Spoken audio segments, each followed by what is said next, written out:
desde já uma boa noite a todos, aos que estão em casa e vão nos acompanhando. Vamos então começar por ler a Palavra de Deus e ainda no capítulo 2, que deve estar quase no fim, e o irmão Alberto ainda vai dar um pensamento, mas depois se houver algum irmão também que queira começar ou seguir para o capítulo 3, também esteja à vontade. Mas vamos então ficar de pé e ler a Palavra de Deus na primeira epístola a Timóteo, capítulo 2, e vamos então ler, e diz assim a Palavra de Deus: admoeste, pois, antes de tudo, que se façam deprecações, orações, intercessões e ações de graças por todos os homens, pelos reis e por todos os que estão em eminência, para que tenhamos uma vida quieta e sossegada em toda a piedade e honestidade.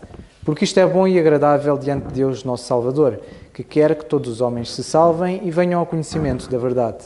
Porque há um só Deus e um só mediador entre Deus e os homens, Jesus Cristo, homem, o qual se deu a si mesmo em preço de redenção por todos, para servir de testemunho a seu tempo. Para o que diga a verdade em Cristo, não minto, fui constituído pregador e apóstolo e doutor dos gentios na fé e na verdade. Quer, pois, que os homens orem em todo lugar, levantando mãos santas, sem ira nem contenda.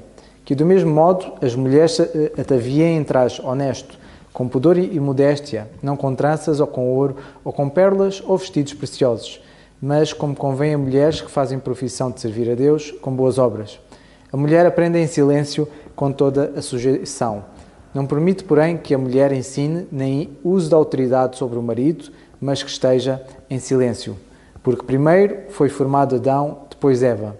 E Adão não foi enganado, mas a mulher, sendo enganada, caiu em transgressão. Salvar-se-á, porém, dando à luz filhos, se permanecer com modéstia na fé, no amor e na santificação. Então ficamos até aqui na Palavra de Deus e vamos então ouvir o nosso irmão Alberto. Podem sentar-se, que mais uma vez mandamos um abraço com saudades, e depois do irmão Alberto, qualquer irmão quiser dar um pensamento por esta passagem ou seguir à frente, também esteja à vontade. Vamos então ouvir.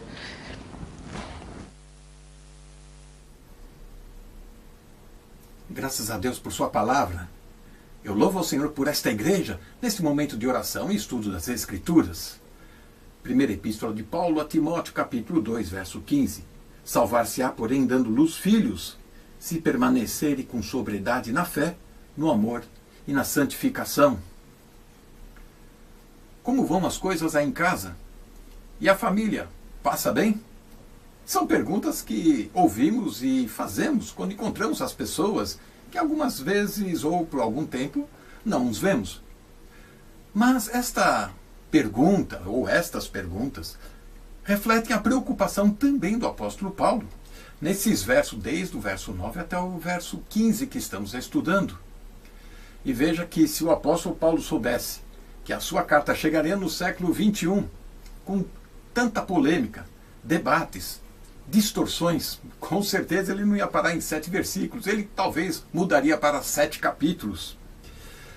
Veja que o texto aqui, já estudamos e vimos que não está tratando da salvação da alma, mas da preservação da mulher, do engano, da sedução. E ainda mais, nós vimos que Efésios capítulo 2, verso 8 e 9, fala sobre a graça de Deus e a fé. Por ela conseguimos a salvação. Romanos capítulo 3, no verso 19 e 20, ou Romanos capítulo 8, de 31 a 39, vai mostrar e evidenciar que a salvação é através da graça, por graça, mediante a fé. Agora precisamos destacar aquilo que Paulo está tentando nos ensinar e mostrar. Perceba você que as Escrituras vão mostrar como Deus se preocupa na preservação da sociedade, proteger o homem. E ele instituiu três formas para que o homem possa se organizar.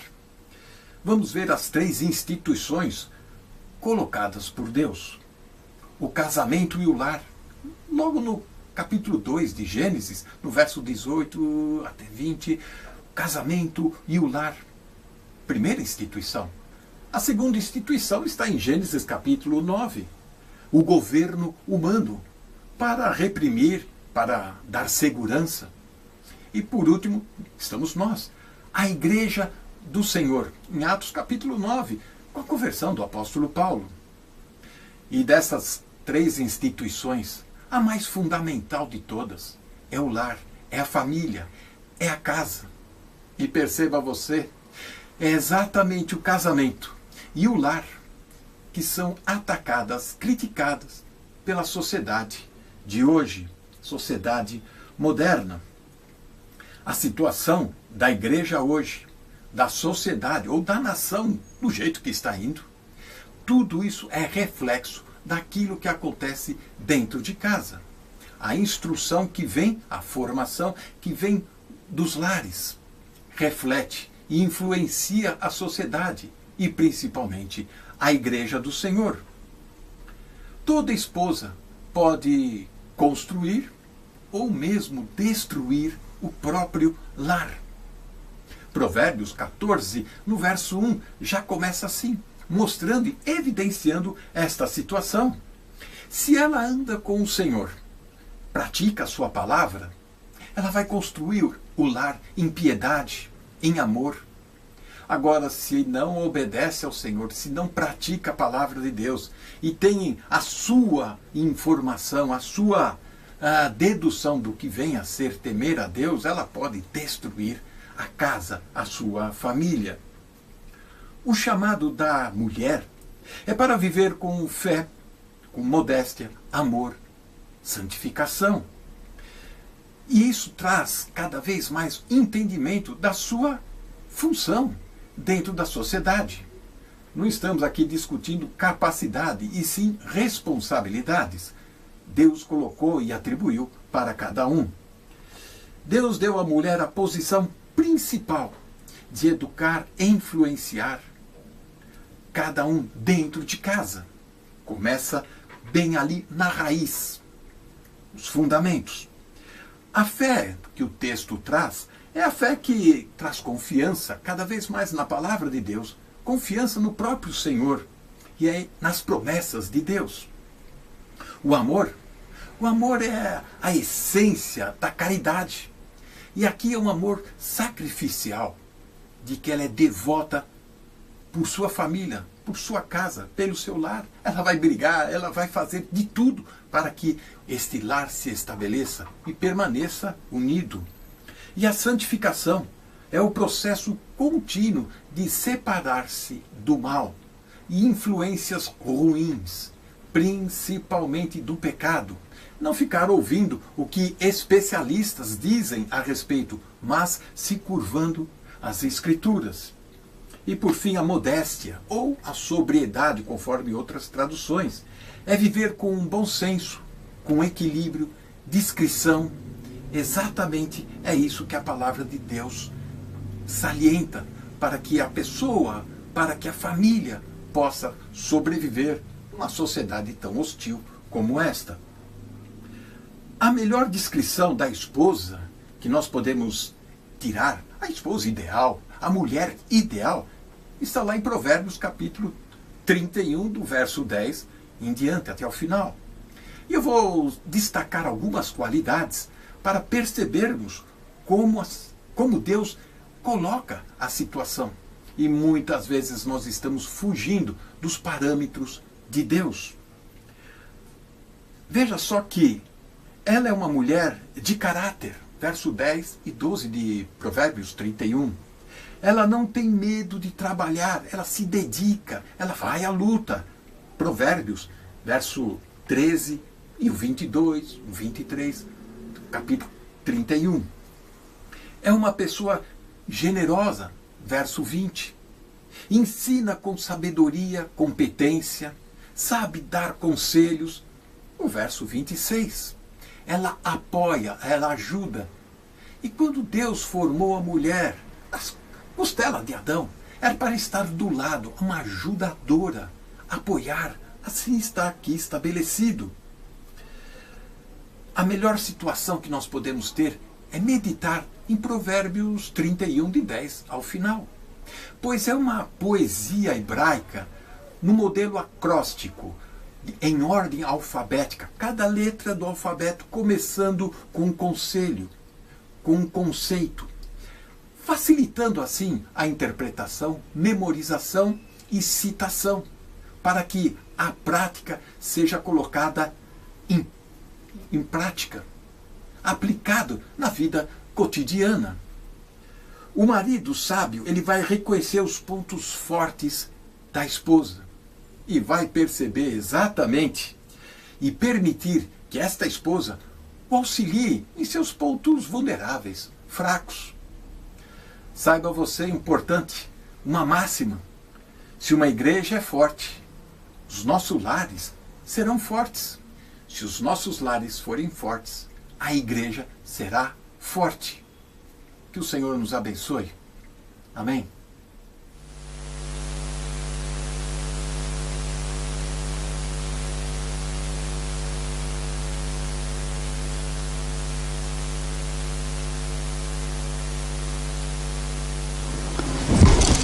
Para nós terminarmos eventualmente aqui o capítulo, terminarmos quer dizer eu, aqui o capítulo 2, no versículo 15, que é onde nós nos encontramos, eu gostava de ler outra vez o versículo que diz: salvar-se-á, porém, dando à luz filhos, se permanecer com modéstia na fé, na caridade, o amor e na santificação.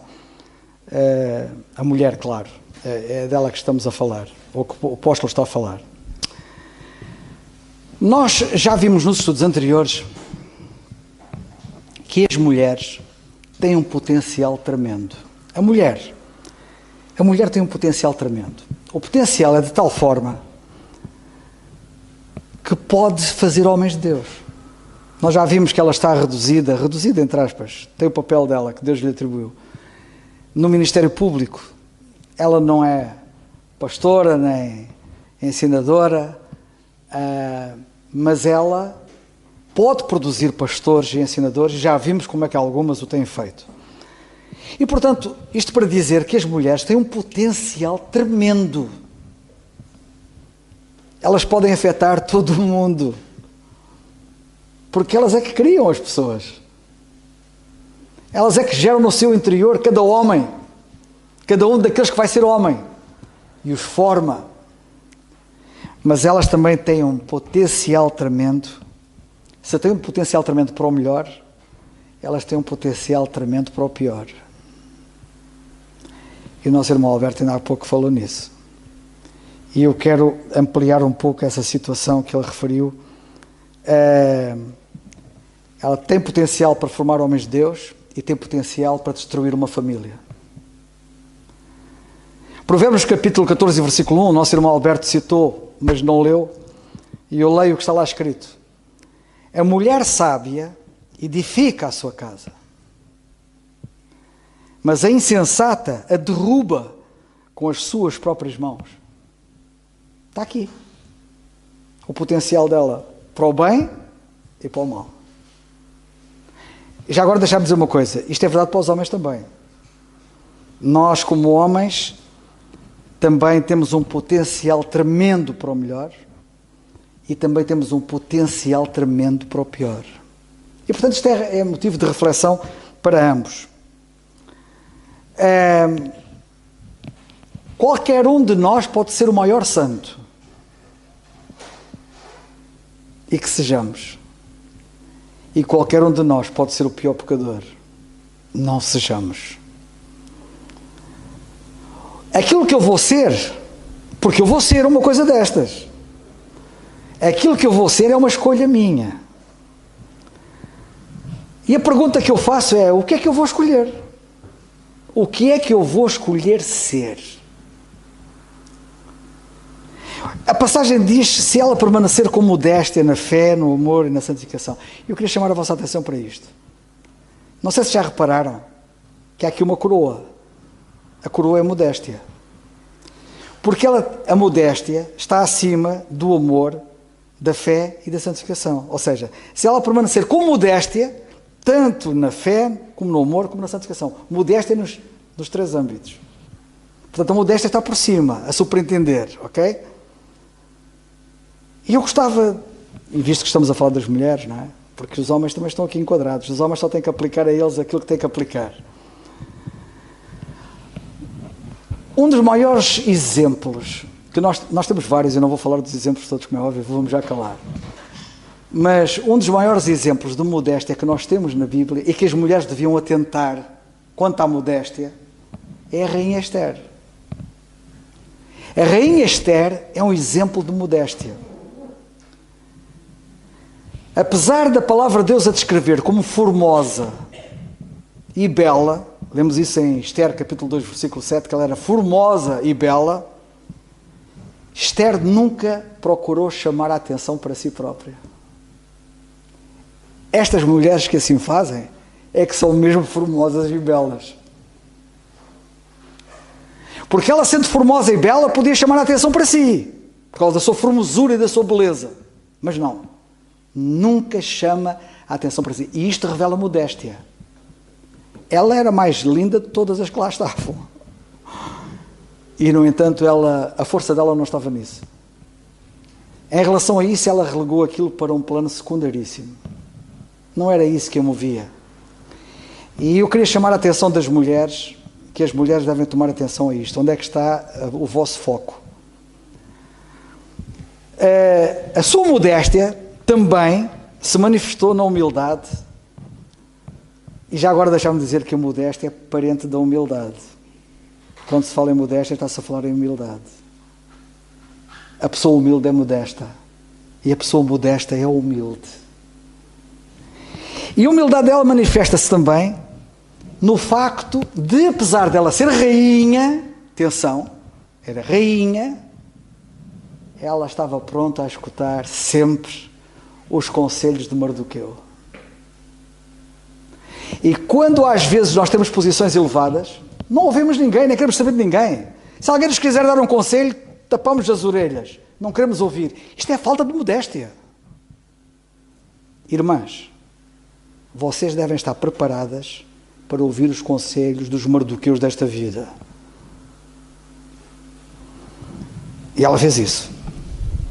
Ela não confiava nem na sua posição, nem na sua beleza, mas ela confiava no Senhor e naqueles que o Senhor tinha digitado para orientar as coisas. Que era o caso de Mardoqueu. A pergunta que eu faço é: andas a chamar a atenção para quem? Para ti? Cuidado. Não ouves os conselhos dos Mardoqueus? Cuidado. É o alerta que eu quero deixar. Por último, para terminar, o versículo da nossa passagem diz assim: salvar-se-é, porém, dando à luz filhos, se permanecer com modéstia, tanto na fé, como no amor, como na santificação. O que é que isto quer dizer? Irmãos, quando nós somos homens e mulheres de fé, podemos nos envaidecer. Eu sou um homem de fé, sou uma mulher de fé. Quando nós somos pessoas que nos distinguimos pelo amor, tão amável, tão... Cuidado. Quando nos distinguimos na santificação, um homem santo, uma mulher santa. Sabem de uma coisa? Eu não estou a desmotivar para a fé, nem para o amor, nem para a santificação. Pelo contrário. Eu quero que cada vez mais as mulheres sejam mulheres de fé. E eu até tinha aqui vários exemplos delas na Bíblia. Mulheres de amor, e temos várias mulheres na Bíblia. E mulheres santas, e temos várias na Bíblia. Eu não quero desmotivar, pelo contrário, eu quero motivar. E tinha aqui vários exemplos para citar, mas não vou citar por causa do tempo. Mas o que eu quero chamar a vossa atenção é que tem que haver modéstia nisto tudo. Temos que ser humildes. Sejamos homens de fé, mulheres de fé, com humildade. Sejamos homens e mulheres de amor, com humildade. Sejamos homens e mulheres santos, com humildade. Não nos ensoberbeçamos pela graça de podermos alcançar essas graças. Que o Senhor nos ajude.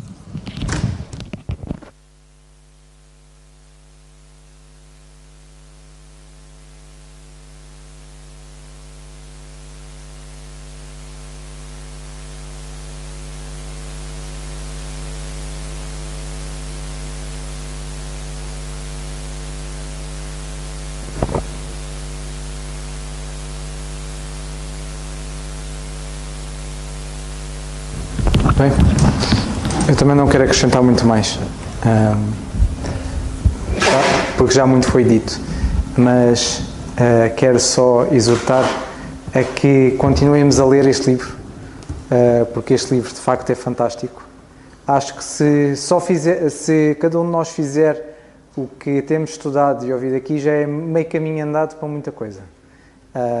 E o resto do caminho é nós andarmos perto do Senhor e continuarmos a estudar e a aplicar e aprender. E de facto, isto que ouvimos, se não for posto em prática, o outro meio caminho a gente fica por ele. E que o Senhor nos ajude a nós não cairmos nem ficarmos para trás, nem ficarmos a meio caminho.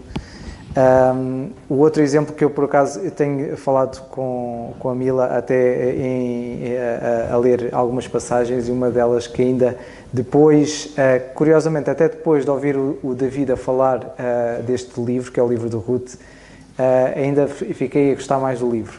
E é interessante o amor que fala desta sogra e desta nora uma com a outra. E esta é uma daquelas passagens que se a coisa começa bem, aparentemente,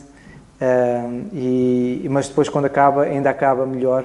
E muitas vezes a palavra de Deus é assim, que independentemente do percurso, esta história mostra a modéstia que havia destas mulheres. O Carlos, acho que não sei se tinha em mente em citar o caso de Noemi e da Ruth, o exemplo de amor delas as duas, e de modéstia, porque elas também foram, nesse aspecto, foram muito modestas, porque podem ter partido com muita coisa, mas quando voltaram, e neste caso Ruth, quando foi com Noemi, foi sem nada. E tiveram de aprender o que é que era a humildade e a modéstia desde que chegaram até ao fim. E é interessante porque eu gosto muito de como termina. E a palavra de Deus é assim, a palavra de Deus começa bem, termina bem, no meio pode ser uma rebuliço, mas o meio, a rebuliço que parece ser, nós vemos a graça de Deus e a misericórdia mesmo ao longo do caminho. E a forma como Deus, no meio daquele rebuliço, Deus podia pôr de forma...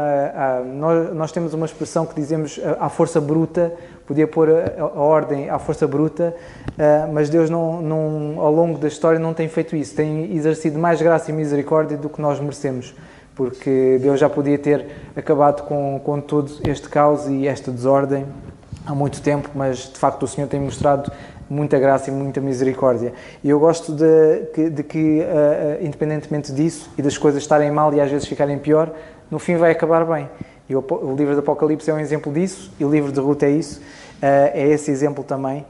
E no verso 13 do capítulo 4, que podemos ler, e se calhar terminamos por aqui para ver, que acho que é uma boa relação do que foi explicado em Timóteo 2 e do verso 9 a 15, e vemos este exemplo que de facto sem dúvida é parte prática daquilo que temos ouvido. E diz assim: assim tomou Boaz a Ruth, e ela lhe foi por mulher. Aconselho aos irmãos a lerem, são 4 capítulos, é tudo muito curto, acho que se calhar em menos de uma hora leem isto, leem este livro fantástico. E diz que tomou por mulher e entrou ela, e o Senhor lhe deu conceição e teve um filho. Então as mulheres disseram a Noemi: bendito seja o Senhor que não deixou hoje de te dar remidor, e seja o seu nome afamado em Israel. Ele te será recriador da alma e conservará a tua velhice, pois a tua nora, e olha agora esta expressão, a tua nora que te ama, o teve, e ela te é melhor do que 7 filhos. E esta comunhão e esta relação entre nora e a sogra é uma relação que aqui mostra que às vezes até é melhor do que mãe e filha. Se calhar há mães e filhas que não se dão tão bem na palavra de Deus, e ao longo da história como esta nora e sogra se dão uma com a outra, porque a Bíblia diz que a nora a amava, e amava mesmo, como nós lemos. E as pessoas que viam esta relação entre elas as duas dizem que esta nora que tu tens, ela é melhor do que tu se tivesses 7 filhos. E ela teve 2 que os perdeu e custou-lhe muito, além do marido, mas no fim teve a filha que os 2 filhos se calhar não valiam, porque as pessoas dizem: olha, ela é mesmo melhor do que 7 filhos que tu tivesses. E Noemi diz que tomou o filho de Ruth e pôs no seu regaço e foi sua ama. E ela, depois disto, voltou a ter mais um filho. Apesar de ter perdido 2, no fim o Senhor deu-lhe mais 2. Deu-lhe uma filha e deu-lhe mais um filho. E as vizinhas lhe deram um nome, dizendo: a Noemi nasceu um filho. Vejam só a relação que ela tinha com os dois. Era tão íntima, quase que parecia que o filho de Ruth era filho de Noemi também. E chamaram o seu nome Obed. Este é o pai de Jessé, pai de David. Estas são, pois, as gerações de Perez. Perez gerou Esrom, Esrom gerou Arão, Arão gerou Aminadab, Aminadab a Nasson, Nasson a Salmão, Salmão a Boaz, Boaz a Obed, e Obed gerou a Jessé, que, como nós vemos a seguir, foi o pai de David. E é interessante como Deus pôs estas duas mulheres diretamente na genealogia do Senhor Jesus Cristo. E de facto, esta é uma daquelas histórias que é fantástica e mostra a parte prática do que nós ouvimos e temos estado a estudar na primeira epístola do apóstolo Paulo, segundo capítulo, verso 15, que de facto estas mulheres mostraram o que é a modéstia e o amor, a fé e a santificação que tiveram, ao ponto de a relação delas e o futuro delas ter sido um exemplo para nós hoje. E que o Senhor nos ajude a pôr tudo isto em prática e ajudemos não só a cada um estar no seu lugar, mas a sermos famílias fortes, porque de facto esta família depois foi uma família forte. Para ter um David que teve, só poderia ser assim. E vamos então terminar com a oração e pedir então, Nando, se puderes então terminar com a oração. Vamos então.